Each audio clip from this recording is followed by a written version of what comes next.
分享收看村民台会，我是曲美静。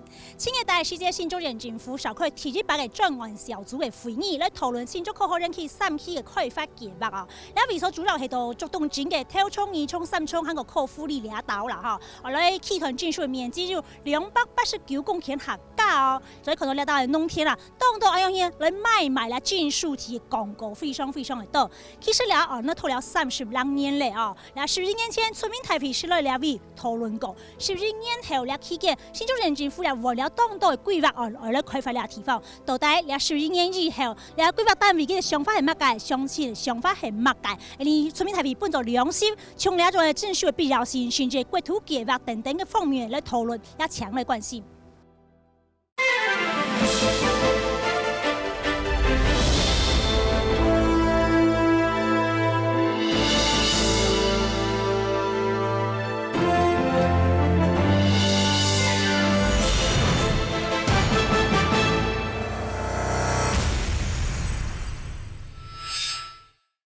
一下節目鏡頭來到你從國中嘅那隻穿堂啦哈，咁個12年過去咧，村民台會本轉到二涌部了地方來討論了啲土地到底樣辦起來使用哈，大家很有前多意見來探討啦哈。故所按台旁嘅隻土地使用問題呢，村民台會本着良心來討論哈，今日咧先紹介推上裏邊哈，第一屆係新竹縣國際產業處發展處嘅處長陳偉基，陳處長你好。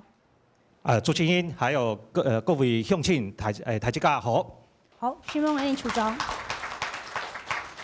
再來係負責了我哋西部規劃嘅規劃公司良義規劃公司嘅副總經理吳長憲，副總經理你好。是主持人以及與會的各位來賓，大家好。好，呢個副總經理呢，佢係苗栗市嘅客家鄉親啦，佢到公司呢做呢種嘅口號園區嘅開發嚇，真有經驗。他哋面授嘅來賓係強法大學強法學院嘅教授王俊秀王教授，你好。各位光明參與的各位好朋友，大家好。好。再來係你軍事大學體檢學嘅教授徐世榮，徐教授你好。主持人好，各位鄉親大家好。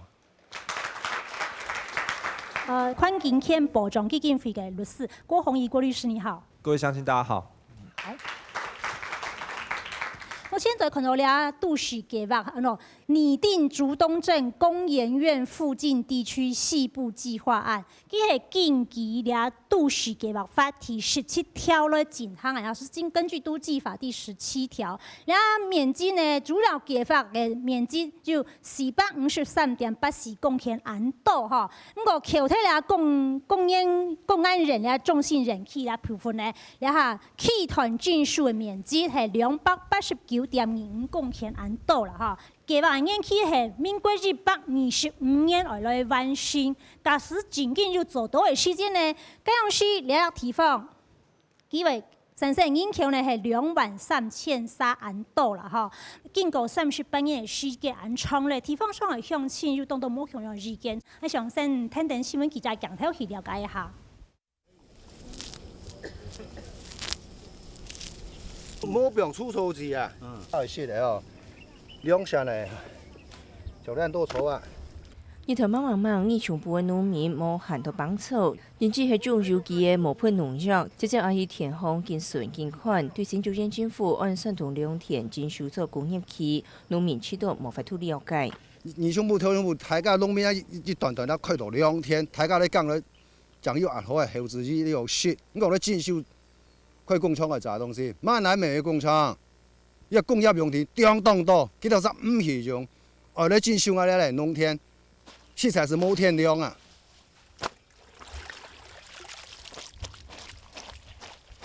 中轉層嘅樹來寫東西，含有灌溉兩分體嘅梅樹同牛年青菜一道。農民不滿自家耕種嘅土地，強拍人質整體嘅計劃，超安尼無無好帶。佢進修去哈。我揾啲建屋，揾間建屋都揾唔盡，我大屋去4站啦，我做400去啊，不如進修去，我冇材料起屋咧啊，按路咧啊。但是強看到計劃起度，咪就提出認為，托工研院修寫後報嘅口子符，直接路64條國家東體經驗38年，咁那今日條路新竹縣同西子張東道。伊该公园啊，其台积电20公园啊，其实咱遐啦8万、10万常常遐啊。该一个人啊，一人是收的集体多诶个收入，伊集体收入人员收量日规收个几万样呢？咁咪当日量安遐都唔得，所以讲加白批。选举就体中认为，都算系种农体，希望做农的人要进来减少，希望换做建体来增加公共建设。像爱体啦，系小面积啦，用传统的农耕哦来做，食材是冇经济效益啦，农产品来销路，哪系问题？专门靠体力啦，年纪太累，体力吼冇法度啊，冇法度负担蛮多的啦。超过38年的计划，填拓规划的阶段，对竹东的未来环境、赞成同反对的双方高度想象。好，年批来看了哦，那到底是38年建构内底有事情啦哈。民国70年的时间系这样式的省政府。这样式的省政府哈，来规划做新竹括号工业人气的铁田区来利用。到民国76年的时间呢，你哈6样的地方啊，跳冲部啦、二冲部啦、三冲部，还有科尔夫部分地区呢，是变做新竹括号人气第3区的热田区。民国84年的时间呢，人气是决定来放弃禁术哈，放弃。我冇会用到嘞，冇会用到嘞。到88年，你精审过后呢，韩国有提放制度法咧发布以后呢，你提放辞职咧上路以后呢，人人气3区嘅发展嘅部分呢是变做，用完了开发，人天理是交俾你新竹县政府来做咧啦哈。不过也系认为有啲关系，所以民国89年的时间呢，竹科嘅管理区如日白写公文到新竹县政府讲，我放弃有土地的，我冇土地。利用的计划咧，所以用迄个情况下来以后，当作会向前讲，个很系就阮土地本来啊，吼，个你靠好人气冇用咧，你讲去靠好人气嘛，你还冇去咧啊，吼，迄个阮本来呢，冇新竹县政府94年的时间呢，来成立一家专责推动小组，推动乜嘅呢？讲了地方，来继续来开发。106年的时间呢，你新竹县政府是来重启竹科3期，好来做。到今年嘅5月22号呢，了草案公开展览，又公开展览。到6月2号时间，到二冲国小又公开嘅选民会。了下目前系到7月31号时间，来召开第一摆专案小组嘅会议哈。我想强调你嘅处长是讲，目前了按那进度嘅样板型。有关于目前这个我们在6月2号办理公开展览期间啊，那一直到6月22号，那我们总共收到包含预期的人民陈情意见，诚如刚刚主持人有提到，就是有767件。那有申请人民申请列席说明的部分有466件，所以我们新竹县的都市计划委员会啊，就成立了专案小组。针对这个464件要申请列席的说明，来逐一的来听取这些的一个陈情的一个理由。经过我们听过了这么多的一个人民的陈情意见，大概只会归类为这个几大类啦哈。那当然第一个就是说，第一个好就是反对设置所谓的产业园区办理开发，但当它的理由有部分，第一个就是要务农。好，务农。第二个就是环境保育的问题，好，这个是反对的一个最主要的一个理由。那第2个的部分都是赞同解编，但是针对解编的理由的目的，可能大家的见解会不同。那这个部分可以稍后来做说明。好，那这个第3个的部分就是希望能够促进土地有效的一个利用。那接下来就是有反映，就是说能够县府能够尽速的赶快来办理。那还有。最后一个就是说，也有民众澄清说，他们的一个土地的一个所有权，土地所有权是被别人去做耕种，这个部分的蛮多的。他认为未经他人同意就来我的土地耕种，这个部分也是蛮多的。那所以说，那我们委员会听取了这么多的意见，当然我们也要尊重务农的这样子的一个权益，所以我们委员会最后做成了一个决议，针对3430的个地主，好，我们要做所谓的实质问卷调查，好，到底有多少要务农？到底你的尊重土地所有权人的一个权益啊？那调查完毕之后，再请规划公司修正相关计划之后，好再来提到委员会来做实质审查。你们是不是所有的时程都要在赶这2年之内要把它做出来，还没用心哦？这部分跟各位来报告哈，其实并没有说我们一定要赶着什么时程。这是园区3期预定地。但是这个已经被编定为工业用地里面，我们可以看到，在这次计划里面，住宅区的面积它硬是要比产业专区多了14.3公顷这么多。所以我想要请教处长，斗台俩是一个住宅为主为导向，还是产业专业为主为导向的一个计划？其实我们这个计划是要以产业导向为主要的。那我们看到刚刚，那为什么住宅面区会多过产业专业区？应该是这么说，这个住宅区的93是主要计划，未来我们的西部计划的面积是划了80公顷。那也就是说，为什么要划80公顷？好，因为我们为了要未来，因为这个案子是用区段征收办理开发，它必须要40%的配回的一个基本的一个土地。那40%里面，按照我们这个计划来说，我们是大概用85%或到80%之间来做领地。所以说，我们等于是289公顷的区段征收面积，你还要配回，假设是85%的人领地的话，40%大概就是要配所谓的就是大概80到90之间的一个住宅区。所以我们等于是说，还是要维护地主的一个愿意参加的地主的一个权益。哈嘎客家农业休闲专用区是在这里，这个是41.63公顷，农业起到哪到？变更日后是2.39公顷，变更以后，老俩下比起来，少体123.41公顷，所以广大的幅度是非常的大，因为广告咧，也是工业用地，所以唔系来做农业利用，故说农业的部分广大非常的大。那储测的部分呢，那产业部分就很多就它增加了哈，然后係增加70.9公顷，然後注册的部分係59.2公頃安多了哈。那我想再請教一下這個徐老師，就是說我們看到的是這個計劃區，它當然就是如果是民國70年就被这个省政府划为工业区化，农业区当然是会大幅的减少。但是我们看到说，住宅区其实要多过产业区，你怎么样看这个当中这些土地的使用分期计划，它能够显现出这个计划它的发展方向和目标吗？因为它要采取区段征收的一个手段来进行开发。那征收呢，其实不是只是在探讨有多少我们的乡亲要务农。有多少不愿意务农不是只是这个课题而已。其实更重要的这个征收涉及到的是基本人权的课题。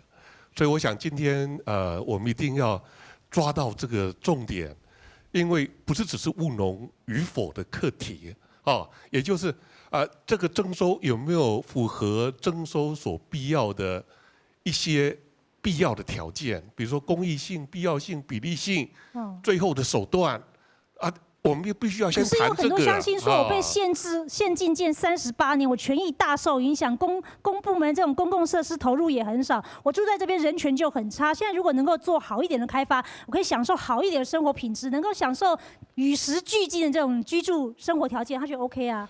那这又涉及到另外一个观念，土地征收跟土地使用的管制。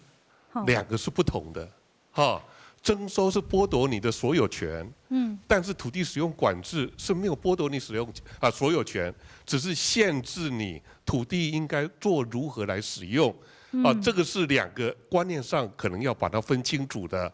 也就是我们全台湾现在大概有432个都市计划区，那我们432个都市计划区，我们可以容纳的人口。跟实际居住的人口，就是我们的计划人口量，跟现在实际居住人口量，是根据监察院对于行政院的纠正，大概是640万人，也就是现在我们432个都市计划区，也就是我们各地方政府都在福报人口的一个增量，就是我们都市计划都不要再增加，都不要再变更，都不要再扩增，我们就可以再多容纳640万人，而且这个640万是没有增加你那个容积的部分，我们来计算的。所以监察院已经纠正2次了，监察院已经纠正行政院，你怎么可以这么做？也就我们都市计划是非常的腐烂。这个产专区假设有78.8公顷，现在竹科1公顷有204个就业人口，乘起来也不过是16000多人而已。可是我们计划有23000人，多了7000多人。而且这样搞一下，应该副总经理就说，23000啥？好，如果用现况竹科的现况来看的话，都出了7000人啥？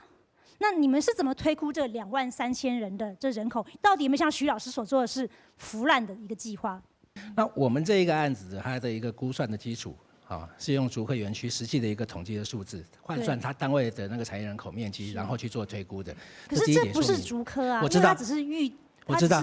可是就像我们开那个事业单位的协调会的时候，其实那个科管局的代表，他就直接的他就讲说，其实我们的关联的下游厂商的话，很多他们都有虚地的需求，所以他们的一个产业的连结性是非常的高。然后以我们这个计划区。跟我们的竹科，它这样一个完全一个紧邻的一个状况，其实我们拿这种产业人口的一个单位人口面积去做一个换算来讲的话，其实是合理的。是合理的。是，那这是第一个。那第二个的话，刚才还有讲到说，16000跟23000，它其实还是有一点差距。对。不要忽略了，其实我们还有在地的人口。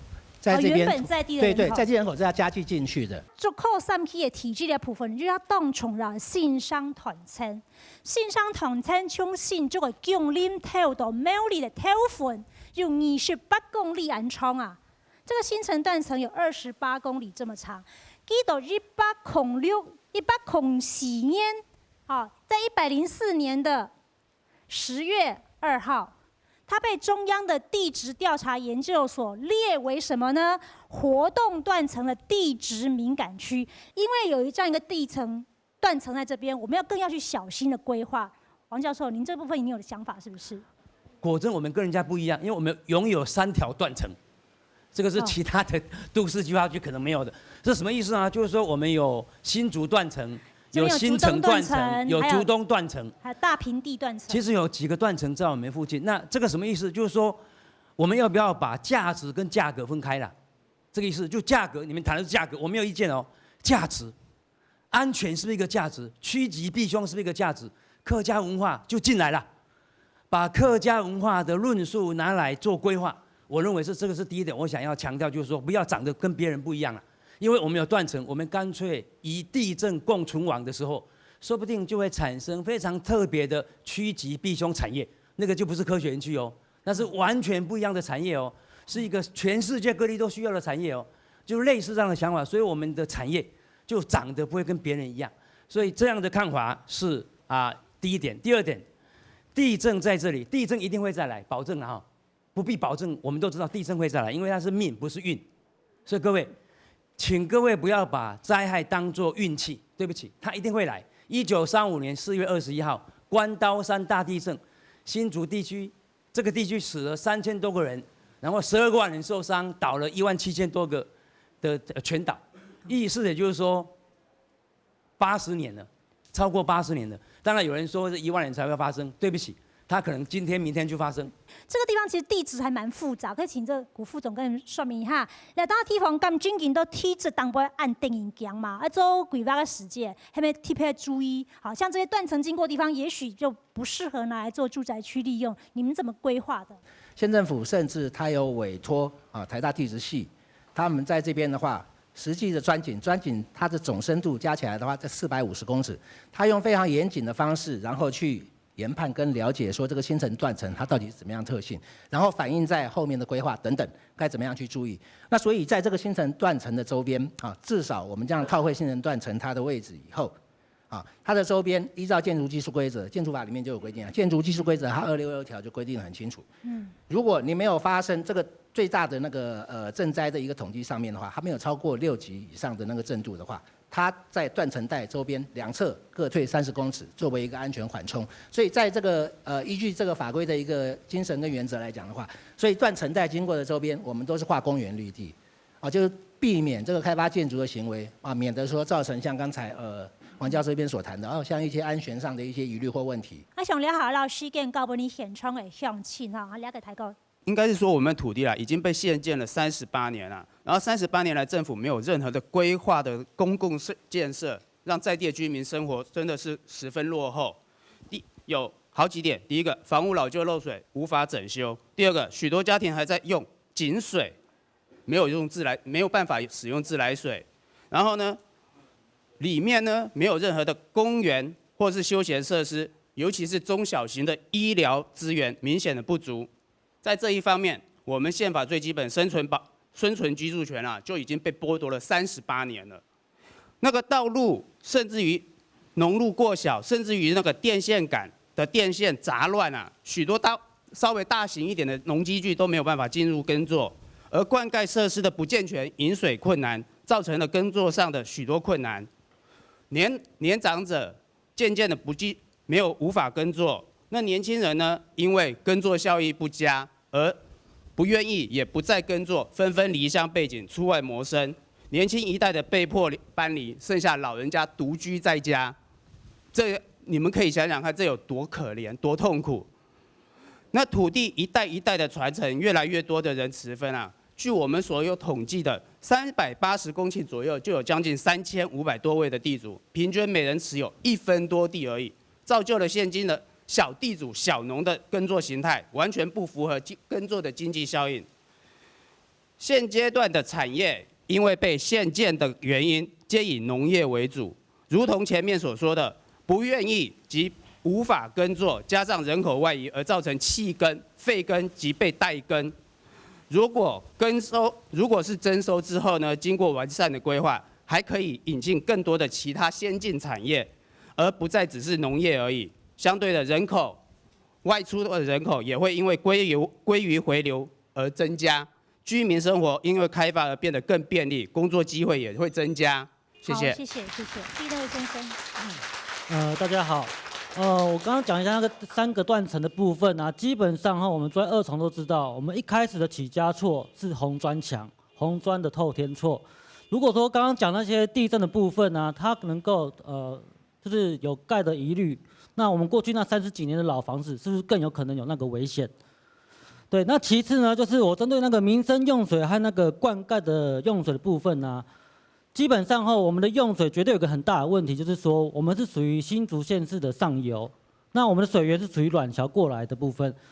那我们这边有灌溉，有在施作农药的部分，它用的量是蛮多的。可是像我们的阿登大师那边是属于有机的这部分，我亲自看过是没问题的。可是我们下游很多小农用的农药的量真的蛮多的，所以说我们可能需要请县政府这边针对我们的污水去做处理。因为我们像我们透天厝很多的污水都直接排到我们的灌溉渠道里面去了。以上，谢谢。好，谢谢。好，要给台购。而竹东2、3重里的优良农地及涌泉，甚至约200公顷的地下水库，都将因为征收而毁掉。区段征收让农民生活在恐惧当中，恐慌无助。县政府说要储备工业用地，那竹东10几家工厂都变为大社区盖大楼，又要征收我们的农地，要如何让我们相信政府？储备农业用地才是当务之急，才有前瞻的政府。农地本来就是生产粮食的地方，为何要摧毁它？毁农就是灭国。我们坚持永续务农，绝不容许错误的政策消灭后代子孙的粮食，绝不容许以移花接木、暗度陈仓的手段掠夺农地。谢谢。好，顺条该委台购。几十年来啊，农民不管是用租地，不管是我们自耕农在这边耕作了一辈子，真的完全靠这片土地为生。如果开发下去，这边的农民呢，真的根本就活不下去啊！而且这边的农民已经完全自主发展无农药的耕作的方式了，而且都是自产自销的方式在做，而且供应这些消费者干净食物，并且是供不应求啊。再来，农粮署啊，它也文明规定，农民如果真的要做的时候，大地主小佃农是以5公顷为一个单位，如果是说以营运管理中心为单位的话，是以20公顷为单位啊。那如果现在这样开发下去啊，我们保留那一点点农地啊，根本就没办法作为农业的发展的面积啊。那到底这个地方是要用一般征收来开发，还是要用区段征收来开发？可是区段征收是民国79年才由行政院函释的，它的法的位阶，还有说法能不能溯及既往来开发，这个有法律上适法性的问题。这个部分也是这一次有监察委员他想要来介入了解这个案子，他到底在开发上面与法是不是有疑虑的？先请律师来跟我们说明一下。那在都市计划里面，其实现在进来的大法官解释也一直强调，你应该要回过头来检视，你要使用征收的手段取得人民的土地，那你的公益性、必要性的评估，这也是这次监察委员特别提出来说，在这个案子里面，他过去从70年、76年的这个将许多保护区跟农业区划进这个都市计划以后，一直都没有做开发。那到底是不是应该让这些农地回归到农地使用？解编，对，解编的问题，还是说你要继续用这种区段征收的方式？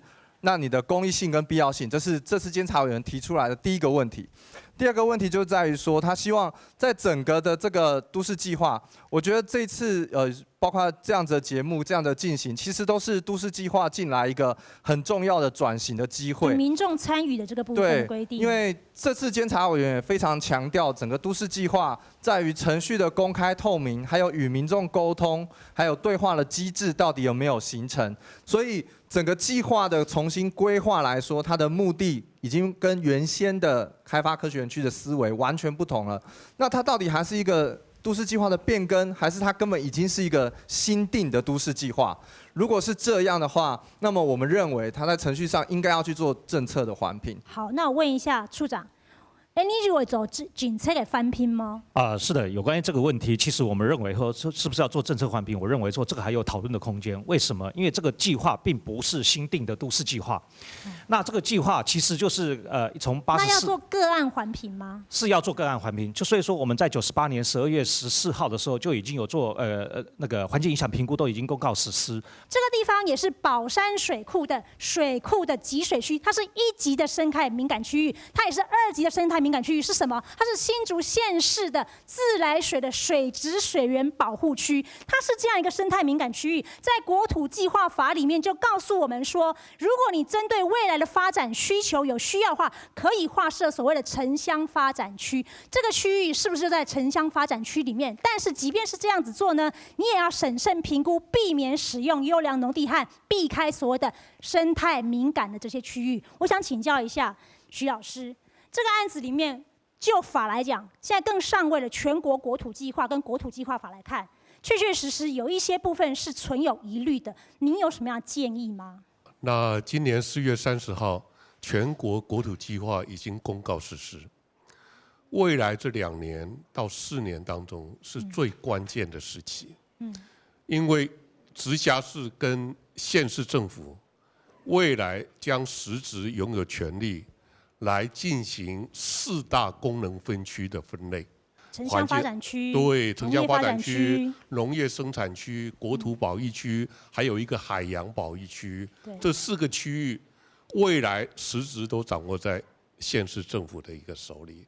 我们很多人民去陈情啊，陈情完之后意见是不是能采纳？没有，完全掌握在县市政府，而且掌握在所谓的都市计划委员会的一个手里。我们这个委员会人数很少哦，大概只有19个人哦。19个人当中，县市政府的代表总共几位？地方政府的代表几位？你把总数除以2减0.5，就是我们政府的一个代表人物，就是大概就是9位。所以再加上学者专家他聘任的啦，地方热心公益人士也是他聘任的啦。我问各位，如果9个人，他还要再拉几个人就过半？再拉1个人，只要再拉1个就过半。所以我们的都市计划，我要很诚实的跟全国的观众讲，我们的都市计划其实一直都还没有解除戒严。大法官在5年前已经开始跟我们讲，用这种所谓的专业委员会的一个方式来决定所谓的公共利益是不符合宪法的规定，所以一定要履行所谓的正当行政程序，必须要举办听证会。好，做乜嘅出面提法案到事件討論法律嘅相關問題，從都市計劃法討論到國土嘅計劃法，你係認為，你政府講係依法行政，你係希望你社會再將一個先民嘅社會變做一個公民嘅社會，先民嘅社會可能係對倾斜的机票啊，政策支票来当主筹。不过国民的社会的关心的是，要把政策做紧紧从人民有利的方式来解释、来执行，来让全面复起啦哈。所以讨论两种的法律的相关问题之后咧，看来哦呢，佢到底证书的必要性係用辦先，你按多年來到地方上，你都關心嘅公民團體、人民團體，佢個想法係乜嘅？先聽聽新聞記者強調去了解一下。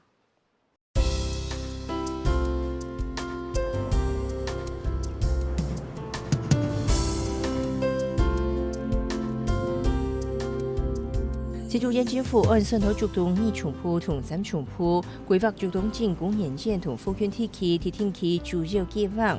西部計劃處理度有寫下禮拜五做過科技產業發展用途嘅產業專用區78.07公頃，佔規計劃面積18.97%，未在進行農地來做儲備工業用地。環保團體相當反對，小東鐵關塊書文同記錄文化做下冇應該進體之模塊。其實二重埔地區，它當時我們整個竹東郡的設計，就是為了灌溉整個二重埔地區的這個小的台地。那假如這樣子就瞬間消失，就會讓整個竹東郡的地景跟竹東郡所產生的一個聚落的那個文化資產，可能會面臨到很大的威脅。環保團體講，青海做嘅市民為到快管田丘錯嘅竹東太準，唔但將關塊良田，咪係供應太新竹用樹嘅樹頭，係講變做工業區，咪受樹質會受到影響。那六鄉田這個位置，這個產銷辦位置，它其實是整個新竹的主要水域頭前溪的一個上流的地方。我們如果在這種地方做開發的話，實際上不管怎麼樣做污水處理，都還是會有排污的問題。關地農民，關地農民，立即解編，立即解編。社運團體則認為，連萬全台灣工業區還有當到會冇用。在鐵竹考慮到單位連萬冇傳出用鐵嘅需求，建議新竹縣政府重新思考整體嘅必要性。沿着過去舊的都市計劃，然後這個都市計劃，然後進行開發，而不是說回到說，今天科學園區的管理局也說沒有使用需求啊，那為什麼不是解編，而是說按照這樣子不合時宜的計劃，然後繼續來進行。環保團體認為，到3縣政府講，為咗保留連萬廣種同田中景觀嘅客家農業休閒專用區，但是樹文同田丘無法度分割，係講專做工業用地就無法度保留本來嘅田中地景。看睇新聞樣片，講咧看那種竹科3期嘅嗬。民國76年，然後伊劃做係御田地。民國84年。你啊，人去管理局講嘅放棄證書，冇證書咧，乜個原因呢？民國89年，好了到啦，89年了到呢，佢又開始咧做南科，89年有南科，93年呢有中科。那既然已經有南科，也有中科，為什麼不就解編呢？因為台灣有這麼多科技園區啦。而且目前我們看到竹科的這個衛星園區也還沒有利用完全啊，還有才用了86.62%，還有14%左右還可以再繼續用啊。不但沒有解編，反而是來成立專責小組，加速的來推動。新竹縣政府會看到用辦法發展的未來可能性，鼓手來好好來做規劃。現在所謂的解編的問題，大家有一個迷思，所以解編的問題，大家一直講解編，解編好，它可能會有一種狀況，一個恢復成非都市土地，我就是變成農牧用地；第二個就是回復到所謂的原的保護區，這叫解編。所以說，當時在84年6月的時候，台灣省政府確實有辦了一個恢復原分區的一個專案通盤檢討，好，就是要恢復成所謂的保護區的部分。所以說會有一個迷思，就是說，今天假設大家一直講恢復成解編，現行的都市計劃裡面沒有叫做都市計劃範圍恢復成非都市土地的這樣子的一個法令規定，你若是可以的話，去問全國的法令，沒有這樣子的一個規定。所以你說這個特定區裡面就已經是一個都市計劃的用地，它已經不是非都市土地，所以沒有解編這種言辭。你要變更成其他使用分區，只有叫做變更成都市計劃範圍，變更成其他土地使用分區。這個農業區跟客家農業休閒專用區，是的，這個給我們解釋一下，這兩者有什麼不一樣？當時我們現在認為說，這邊有客家的聚落，哦。好，然后客家休闲农业专用区，今天想要务农的，我要种田的。其实它也可以在原地这边做种田。当然，我们想要说更多元化，它也可以做休闲农场，也可以做露营区。基本上你要务农的部分，我们会透过问卷调查的部分，让你原地保留，不参加区段征收。所以说，这比一般征收的话，我不管你，我全部都纳入征收。但是区段征收的部分，我们会你不想参加的部分，我们就把你排除。好，想要参加的部分就参加区段征收。我再请教一下，这边是客家农业休闲专业区嘛？这边是柯子湖溪、竹东大郡、二重埔大概的地方，生产基地不管是要做1级生产、2级加工、3级休闲也好，它远离了水郡，农业的生产和灌溉渠道分开来之后，这样的生产基地，我不知道在场的乡亲会怎么样想。我想问一下辜副总经理。其实，在这个案子的执行过程里面，我刚才有跟各位说明过，我们有开事业单位的协调会，包括农田水利会那些，我们全部都找来。像这2个客家农业的休闲专用区有没有？它的一些灌溉的水路它就特别要求我们在计划里面要去保存。这个图因为它尺度的问题比较小，你如果放大，就是我们一般的大的那个有比例尺的计划图，你就会看到这里面会有灌溉水路的用地，它是延伸到这个客家农业休闲专用区里面去供它以后灌溉使用。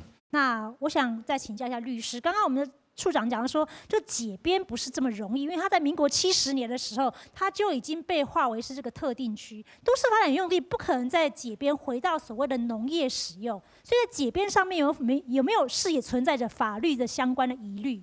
很少有一个地方的都市计划会有农民这么多的农民站出来说要来捍卫自己的农业，所以农业经济相对于这个地方，我觉得显然是重要的。而这个地方更明确，我们刚刚谈了那么多环境敏感或者是水质水量保护区，它涉及的环境议题是非常的多。那么如果我们没有一个政策前面的一个，我刚刚讲一个政策环评的调查，或者去做一个通盘的一个详尽的调查，我们是没有办法规划出一个适合在地的产业，或者是让我觉得 maybe 这个计划是以一个农业发展做一个产业需求的一个规划，都是有可能的。可是相关的讨论，在我们现在看起来，其实这个机制是完全没有形成的。想了解事件稿部问你现场的乡亲，好了解台高。这片优质的良田养活了几个世代的家族和邻里乡亲。林县祖先开辟了竹东大郡，滋养了这一片美好家园。最近的南部水灾，隔壁日本的天灾，看到了吗？不可能人定胜天。他们都排队领取饮用水、口粮，在这个节骨眼，大家看到了吗？何谓民以食为天？土地的重要就在这个时候显现出来了。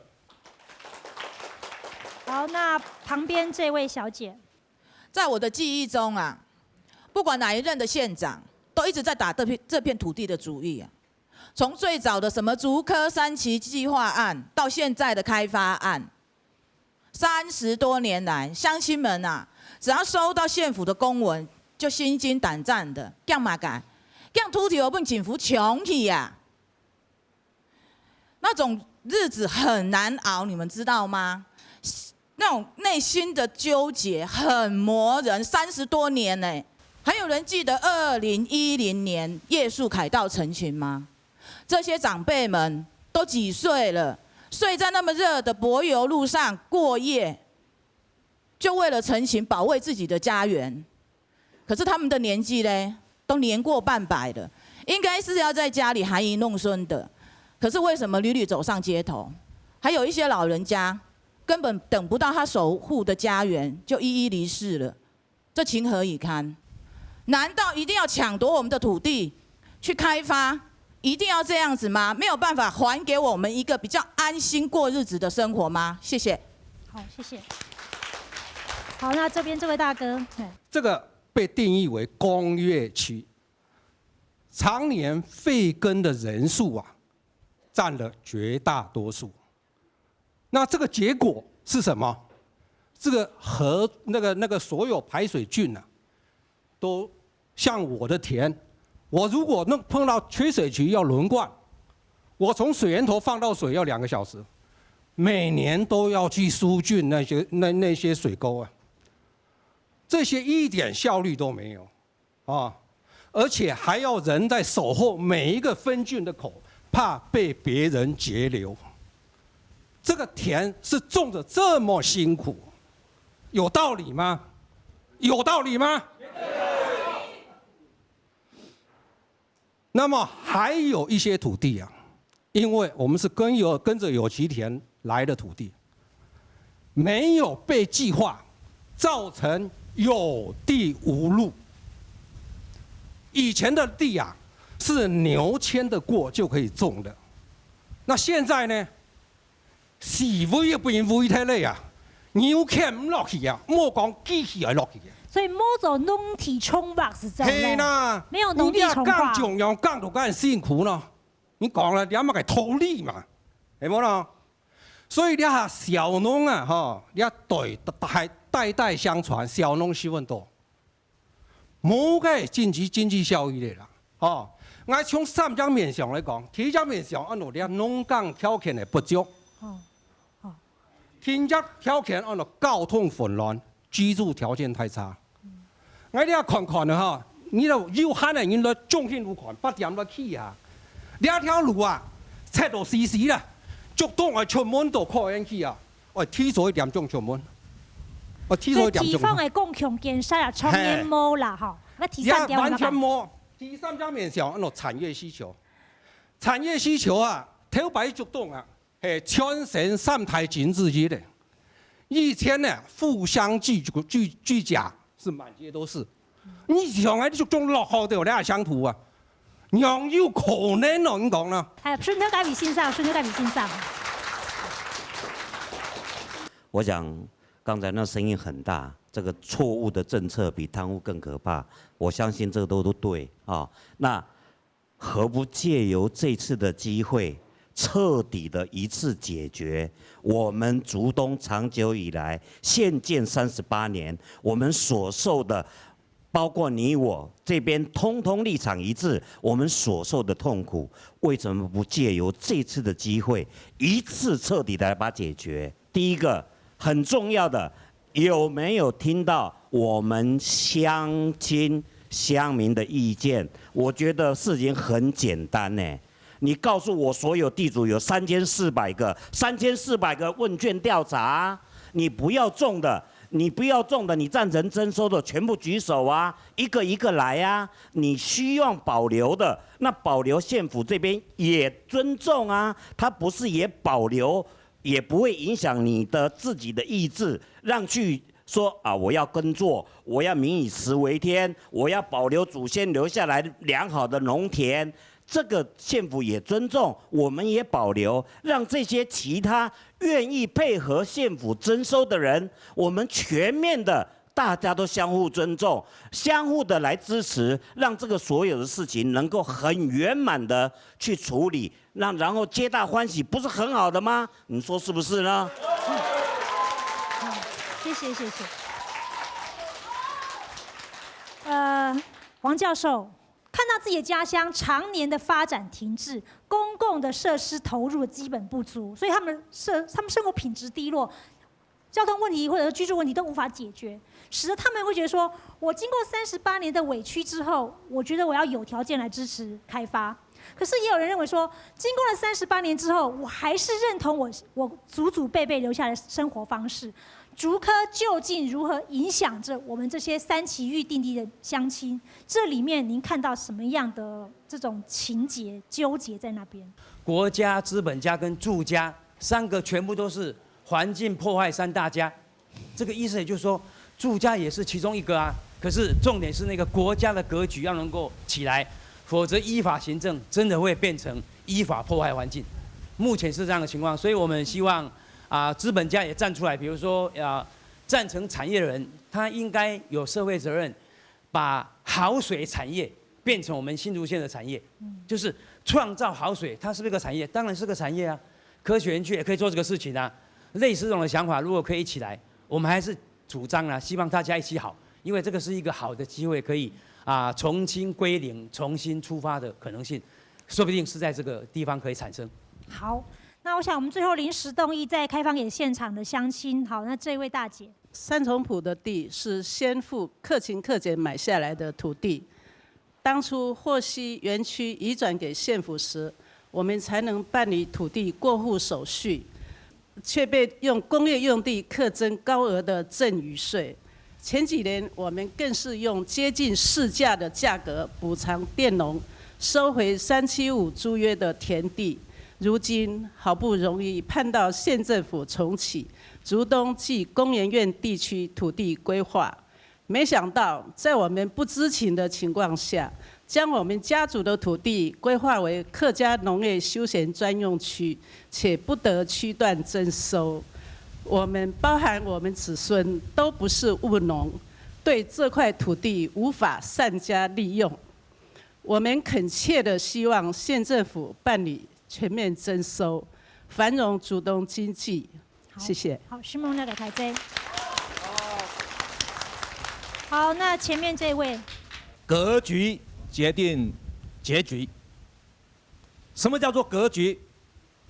就是能够看到很远很远，看到你们看不到的地方的，那叫做格局。只能看到眼前的，那个叫做结局。跟着蜜蜂走，你可以找到什么？搞蜂蜜。跟着苍蝇走，找到什么？找到厕所，找到屎。啊，我们来讲这个格局呢，我给各位看个资料。这个用水啊，我们水源是农业最重要的来源。我们的水，农业用水占了多少啊？71个百分比。工业用水占了几个9个百分比。什么叫做格局？我们看新竹县106年度整个的农林渔牧的产值是多少？72亿。新竹科学园区的产值是多少？每1公顷的产值是16.96亿。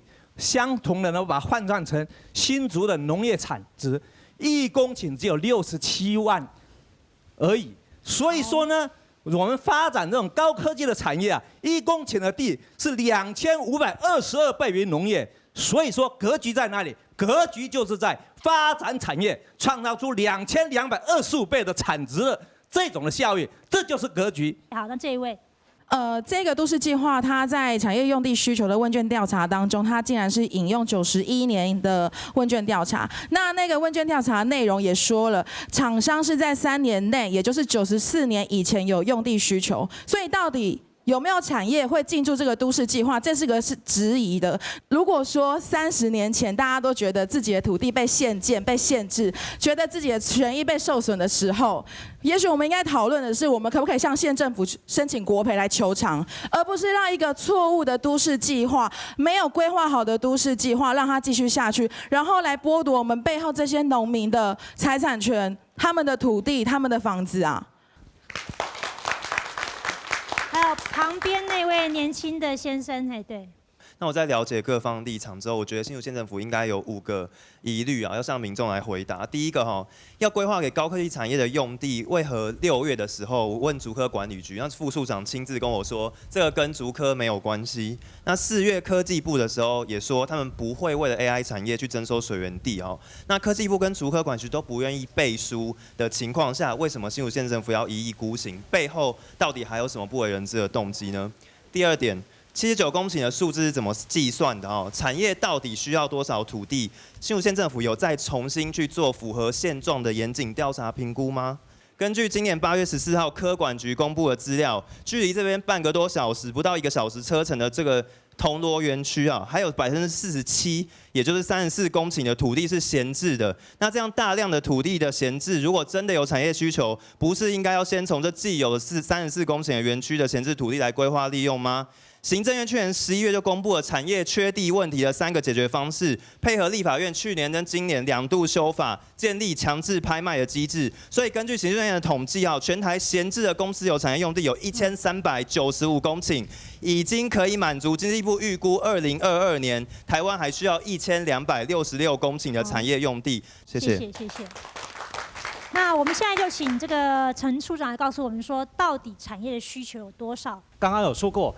竹科的它进场，它的进入到竹科用地里面的产业它是有特别的一个严格的一个规定，并不是任何一家厂商都可以进去的，这是要先说明的。第二个，依附在整个新竹工业园区里面，好，包含我们的新竹工业区，还有我们的科学园区，它的上中下游进不去的部分，其实在我们新竹县它是有非常非常多的一个产业用地的一个需求，包含跟我们新竹县政府来做一个登记跟调查，可是我们确实是没有很多土地来提供给他们，包含现在规划中，因为规划可能要花个3-5年，甚至更久的时间，所以说等于是说在民国125年之前，好民国规划在民国125年，我们新竹县在我们的县国土计划，包含在全国国土计划里面的指导原则底下，我们除了要满足现有的一个需求之外，也要有一个土地储备的一个概念。至于就是说刚刚也有提到，就是说这些闲置土地啊怎么样的一个方式哈，那其实一样啊，你新竹科学园区包含铜锣，铜锣。它进去，它还是有一个条件啊。我们新竹县有本身自己有这个新竹县的一个产业的一个发展的一个需求哈，所以说我认为说大家一直局限在就是说科学园区不要了，代表所有东西都没有产业需求，我觉得这是一个比较大的一个逻辑上的思考上的一个谬误了哈。我觉得这部分要先说明一下。好，那我想请律师做一下补充好了，就是说在这个案子里面，你觉得在法上面还有哪些疑虑是需要请大家好好来想一想，然后把它要廓清的？大家会有一个奇怪的谬思是说，只要能够区段征收，我的未来经济生活就会好。可是区段征收的本质还是在于去剥夺人民的财产权，去换来了一个未来土地开发的可能性。可是这可能性是什么？其实通常都会被美好的政策包装起来，在如果没有看到详细的调查资料之前，这些包装可能都不会实现。所以我们会希望在未来的讨论里面，县政府可以提供给我们更多他们做的一些详尽的调查，资讯的公开，才能够让公民的参与有更多有依据的对话。